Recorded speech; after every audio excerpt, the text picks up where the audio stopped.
Bonjour et bienvenue sur France 24 et sur Radio France Internationale. Notre invité aujourd'hui est Moïse Katumbi, le président d'Ensemble pour la République. Et avec moi pour cette interview, Christophe Boisbouvier de RFI. Moïse Katumbi, bonjour. Bonjour Boisbouvier, bonjour Perleman. Monsieur Katumbi, on va commencer par la situation dans l'Est du pays. Les violences, les exactions continuent malgré les tentatives de médiation. Est-ce que vous êtes d'accord avec le président Félix Tshisekedi quand il accuse son homologue rwandais Paul Kagame d'être l'agresseur et quand il appelle à la rescousse la communauté des États d'Afrique de l'Est? Vous savez, mes pensées vont d'abord à la population congolaise. Nous avons de milliers et de milliers de déplacés des guerres dans notre pays. Et je condamne fermement cette agression du M23. Vous savez, que ce soit le Rwanda ou le Burundi ou l'Ouganda, je ne serai jamais d'accord que de pays voisins puissent aider les rebelles dans notre pays. C'est une guerre injuste. Le M23 doit partir. Vous savez, moi, je ne suis pas quelqu'un qui pleure. Ça fait depuis 1998 que nous sommes en train de condamner les autres pays voisins. Il faudrait qu'on cesse de pleurer. Il faut que nous puissions agir. Donc, il faut que nous puissions motiver notre armée. Est-ce que vous vous opposez à cette force d'interposition des États d'Afrique de l'Est qui a commencé à se déployer? Vous savez, il y a deux pays soupçonnés chez nous. Il n'y a plus la confiance de la population. Nous avons une très bonne armée, mais nos militaires ne sont pas motivés. Vous savez, c'est une armée forte, une armée professionnelle. Nous avons des militaires qui ont débouté les M23. Ils avaient quitté nos frontières. Mais le grand problème que nous avons aujourd'hui, l'armée est démotivée. Moi-même, lors de ma tournée à l'est du pays, j'avais écrit au président Tshisekedi une lettre et j'avais parlé avec lui pour dire, écoutez, il faudrait qu'on améliore le salaire de militaires. Ils sont démotivés. Et aussi, il faut qu'on organise des bonnes élections parce que, vous savez, la légitimité aussi dans un pays doit compter. Et le grand problème que nous avons aujourd'hui, aussi longtemps que nos militaires ne sont pas bien rémunérés, le social ne marche pas et nous allons toujours continuer à pleurer. C'est pourquoi je dis, il y a moyen d'arrêter cette guerre, il faudrait avoir une vision et il faut dire non à l'agression. Alors les élections présidentielles, législatives, elles sont prévues par la CENI, la commission électorale, le 20 décembre 2023. Pour la plupart des observateurs internationaux, le calendrier est matériellement intenable et un glissement inévitable. Mais le président Tshisekedi affirme que ce ne sera pas le cas. Quel est votre point de vue? Vous savez, je me rappelle bien du cardinal Ambongo. Il avait dit, d'un mal, parfois, on peut sortir un bien pour le pays. D'abord, l'élection de Kadima a été contestée par tout le monde. Le président de la CENI. Le président de la CENI. Mais le plus important pour nous, c'est l'unité et l'avenir de notre pays.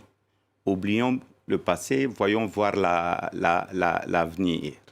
J'espère que Kadima sera à la hauteur pour nous donner de bonnes élections. C'est vrai, il va être très difficile, mais il reste une année.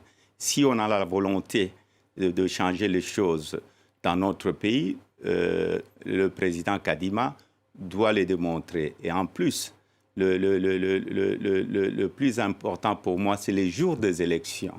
Je demande à la population congolaise, ils doivent aller s'enrôler. Et le jour, nous n'allons pas permettre cette fraude, les élections chaotiques qu'on a eues en 2018. Je demande à la population congolaise de faire des sacrifices pour que nous puissions avoir de bonnes élections. Le jour des élections, ils ne doivent pas quitter le bureau de vote. Mais est-ce que l'état de siège décrété en Ituri et dans le Nord Kivu depuis plus d'un an ne risque pas de faire obstacle à la transparence? Vous savez, je veux parler de l'état de siège, mais je voulais terminer d'abord le jour de vote. Ils ne doivent pas quitter le bureau de vote. On doit compter et afficher le résultat. Et nous ne serons pas d'accord avec le vote électronique, on sera d'accord avec le vote semi-électronique. L'état de siège, c'est un malheur pour nous. On a renouvelé l'état de siège plus de 40 fois aujourd'hui dans notre pays. Et l'état de siège a été mal planifié. Malgré que j'étais dans l'Union sacrée, on n'a jamais été consulté, mais cet état de siège a créé plus de problèmes. Et je crois que si on a été contacté, si tout était planifié, le gouverneur militaire ne pouvait pas rester à Goma. On allait le mettre dans les territoires où il y a la guerre. Comme ça, il allait être au front au lieu de rester dans un bureau climatique. Mais j'espère bientôt les militaires vont tout faire pour chasser le M23 dans notre pays et que nous aurons de bonnes élections. Alors justement, à propos de bonnes élections, Adolphe Musito, l'ancien Premier ministre, accuse la CENI de planifier une fraude. Est-ce que vous aussi, vous suspectez qu'une fraude est en train d'être planifiée ou est-ce que vous accordez sa chance à la CENI encore ? J'accorde la chance à la CENI. La seule solution, c'est la population. Elle doit rester vigilante. Elle doit rester sur chaque bureau de vote. Elle ne partira jamais aussi longtemps qu'on n'a pas encore compté les voix et affiché le résultat. Jusqu'à nouvel ordre, Moïse Katumbi, votre parti Ensemble pour la République et vous-même, vous êtes toujours allié de Félix Tshisekedi dans l'Union sacrée. Qu'est-ce que vous pensez, quel bilan vous portez, qu'est-ce que vous pensez de la gestion du pays par le président Tshisekedi depuis 4 ans ? Vous savez, je suis allié dans l'Union sacrée, ça fait 2 ans. Le président Tshisekedi avait fait appel à moi et à mon parti pour le rejoindre. Mais le bilan est très mauvais. Le bilan est chaotique. Mais j'ai donné des conseils en interne, j'ai écrit au président de la République et j'avais aussi donné le cahier de charges quand j'ai accepté de rejoindre l'Union sacrée et ce cahier de charges n'a pas été considéré. Alors, depuis des mois, tout le monde se pose la question, en raison de ce que vous venez de dire, de vos critiques à l'égard du président Tshisekedi. La question est la suivante. Est-ce que vous allez, oui ou non, être candidat à l'élection présidentielle de décembre 2023 ? Vous savez, ce n'est pas des critiques, c'est une réalité. J'ai donné de conseils en interne. Mais comme la situation continue à être chaotique, je dois sauver un peuple en danger. Et je serai candidat en 2023. Mais je dois avaliser ma candidature au congrès de notre parti le 19 à Lubumbashi. Donc, je serai candidat parce que j'ai une vision pour mon pays et j'ai un bilan quand j'étais gouverneur et j'ai de l'expertise aussi. Je ne viens pas là pour faire de l'aventure parce que vous savez, il ne faut pas chercher le pouvoir pour le pouvoir. Je serai un président qui ne pleure pas. Je serai un président qui va trouver des solutions pour son pays. Donc ça y est, votre décision est prise aujourd'hui, vous êtes candidat ? La décision est prise, je suis candidat. Je suis candidat parce que j'ai une vision, j'ai un programme où on va nous respecter. Ce que je ferai, je vais créer de l'emploi. J'ai les infrastructures à refaire, il y a le tourisme. Aussi, on doit aussi reconstruire notre armée, donc la sécurité dans notre pays. J'ai tout un programme. Alors cela signifie qu'avec votre parti Ensemble pour la République, vous allez devoir quitter l'Union sacrée. Vous venez de nous le dire, vous allez tenir un congrès le 19, c'est-à-dire je crois lundi prochain. Ce sera où ? Et est-ce que surtout vous ne craignez pas que beaucoup de vos députés, sénateurs, ministres même, vous avez 5 ministres actuellement dans le gouvernement, ne vous abandonnent pour soutenir le candidat Tshisekedi ? Vous savez, j'ai décidé de quitter, donc j'ai dit au revoir à l'Union sacrée, mais je dois aussi consulter le membre de mon parti le lundi au congrès à Lubumbashi. je sais qu'il y a des gens qui vont nous quitter. Et c'est ça la démocratie. Ceux qui partent vont laisser la place aux autres.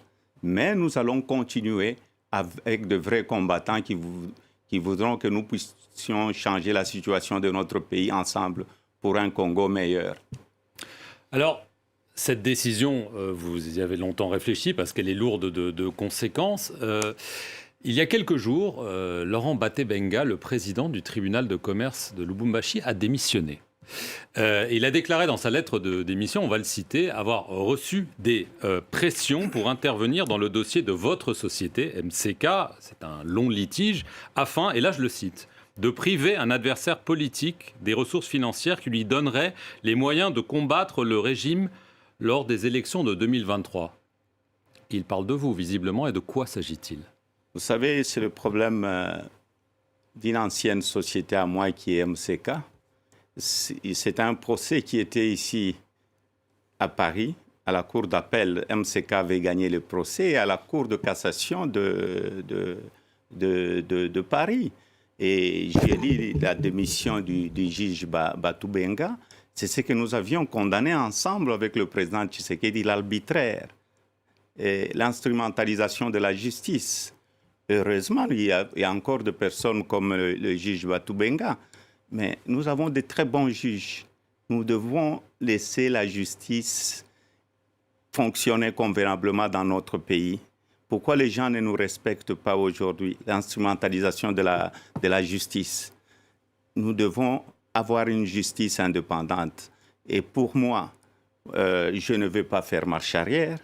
Je serai candidat. Je sais qu'ils vont encore vouloir créer de faux dossiers. Je suis habitué, mais je me défendrai. Je me défendrai parce que j'ai une vision pour mon peuple. Mais là, quand il parle de pression, ça veut dire quoi? Une pression du pouvoir sur ce juge pour vous nuire. Enfin, c'est de ça qu'on parle, parce que peut-être qu'ils se disent qu'en effet, vous avez les ambitions que vous venez de déclarer. Mais vous savez, ces ambitions, j'ai ces ambitions depuis 2016. J'avais déclaré ma candidature. Quand je suis allé à l'Union sacrée, ce n'était pas une plateforme électorale, l'Union sacrée. Il n'y a pas une charte à l'Union sacrée. Chacun est allé pour donner un coup de main. Donc, je suis candidat parce que je vois que mon pays va mal. Et je peux trouver une solution pour mon pays. Je l'ai fait quand j'étais gouverneur. J'ai un bilan, donc j'ai de l'expertise. Après 8 ans de brouille, vous avez serré la main de l'ancien président Kabila. C'était en mai dernier à l'église, à Lubumbashi. Alors évidemment, ça a surpris tout le monde. Mais maintenant que vous nous dites que vous êtes candidat, est-ce qu'on va vers un renversement d'alliance sur le thème « tous contre Tshisekedi » et est-ce qu'on pourrait voir, par exemple, Joseph Kabila ou plusieurs de ses partisans à votre congrès de lundi prochain d'Ensemble pour la République? Vous savez, au congrès, nous allons inviter tout le monde. Nous allons inviter tout le monde au congrès. La réconciliation avec M. Kabila, c'est une réconciliation de Katangé. Donc, je serrai la main au président Kabila. Le plus important pour nous, c'est le pays, c'est le Congo.